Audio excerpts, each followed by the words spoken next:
siang semuanya. Selamat sore. Di sini kami dari kelompok 10 akan melakukan podcast kami dengan materi berjudul Pemberdayaan Siswa dalam Bimbingan dan Konseling.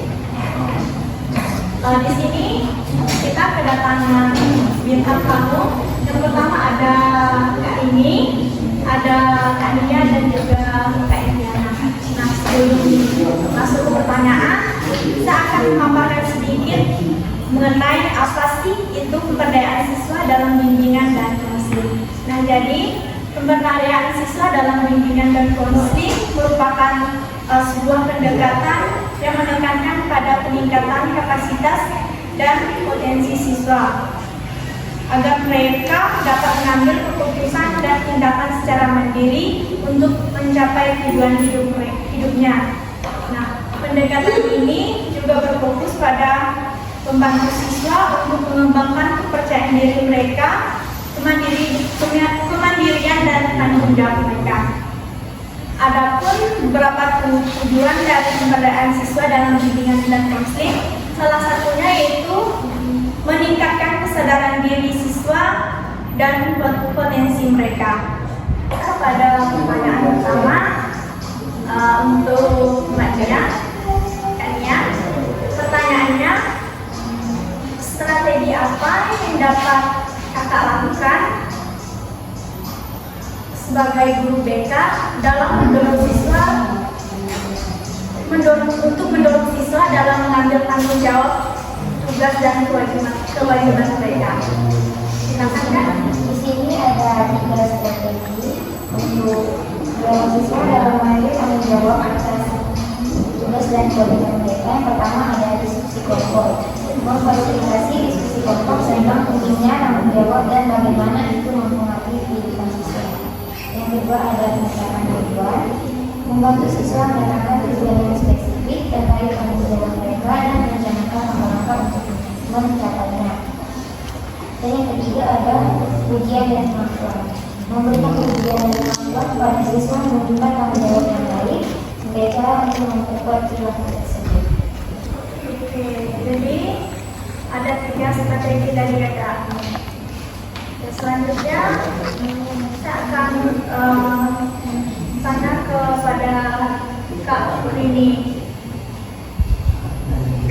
Untuk kali ini pertanyaannya, menurut kakak ini bagaimana menumbuhkan rasa tanggung jawab sosial pada diri siswa melalui kegiatan pengabdian masyarakat dan pengambilan keputusan yang berdampak positif bagi lingkungan? Silakan Kak.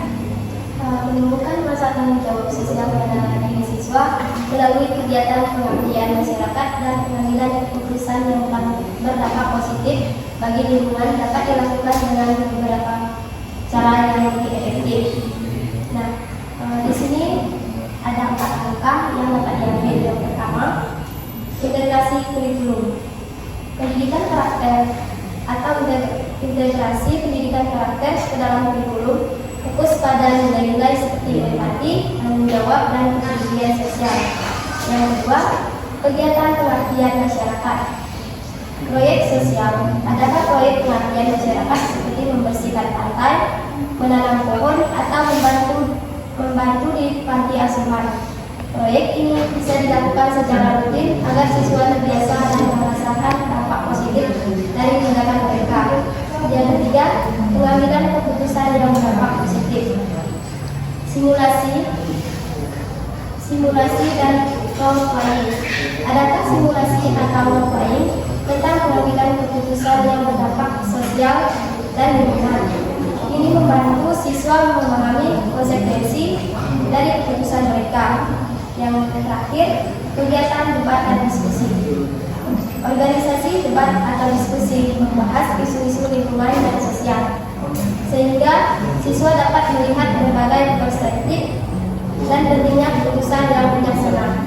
Nah, melalui pendekatan-pendekatan ini, siswa tidak hanya mendapatkan pemahaman teoritis tentang tanggung jawab sosial dan lingkungan, tetapi juga memahami langsung dampak positif dari tindakan mereka. Dan ini dapat membantu karakter yang lebih kuat dan kesadaran sosial yang lebih tinggi.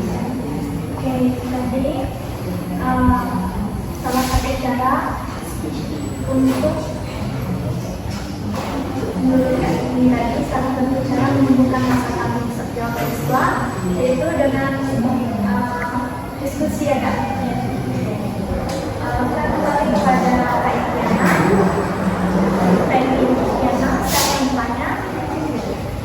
Pertanyaannya, menurut kakak ini, strategi apa yang dapat diterapkan oleh guru bimbingan dan konseling untuk membantu siswa dalam analisis informasi dan pertimbangkan berbagai pilihan sebelum mengambil keputusan? Menurut kakak gimana? Baik, ada beberapa strategi yang dapat diterapkan oleh guru bimbingan konseling untuk membantu siswa. Pertama yaitu mengajarkan keterampilan analisis informasi.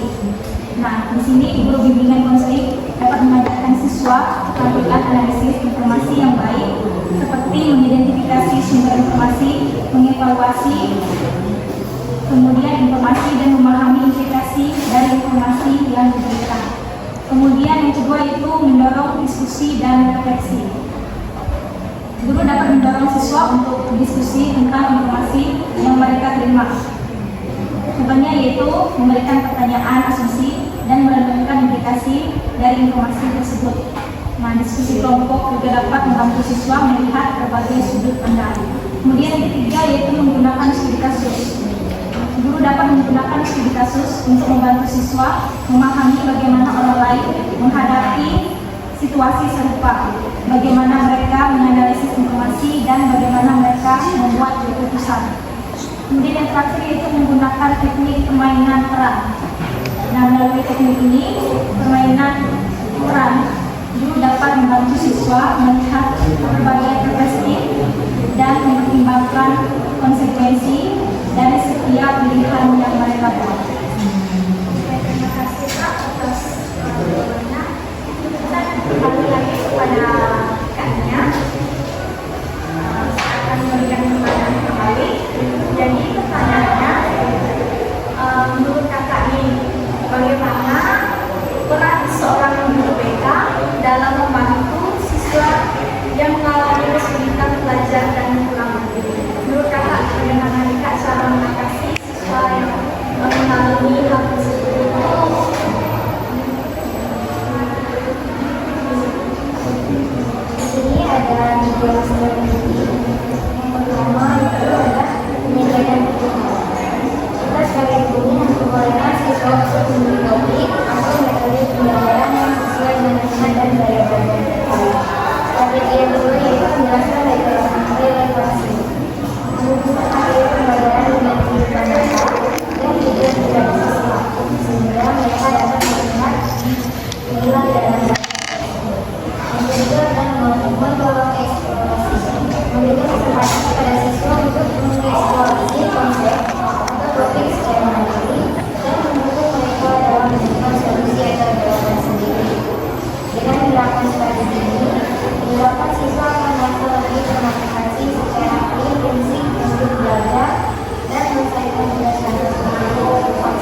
Kemudian mengidentifikasi penyebab kesulitannya seperti apa yang dialami oleh para mahasiswa dan solusinya untuk menghadapi bagaimana. Kemudian mengajarkan keterampilan pengambilan keputusan. Nah, jadi untuk mengajarkan keterampilan mengambil keputusan ini ada beberapa hal. Yaitu guru dapat mengajarkan siswa dalam keterampilan pengambilan keputusan yang baik. Nah, contohnya seperti keterampilan analisis informasi, kemudian evaluasi pilihan dan pemecahan masalah. Nah, dengan cara ini mereka dapat lebih siap untuk menghadapi situasi yang memerlukan penanganan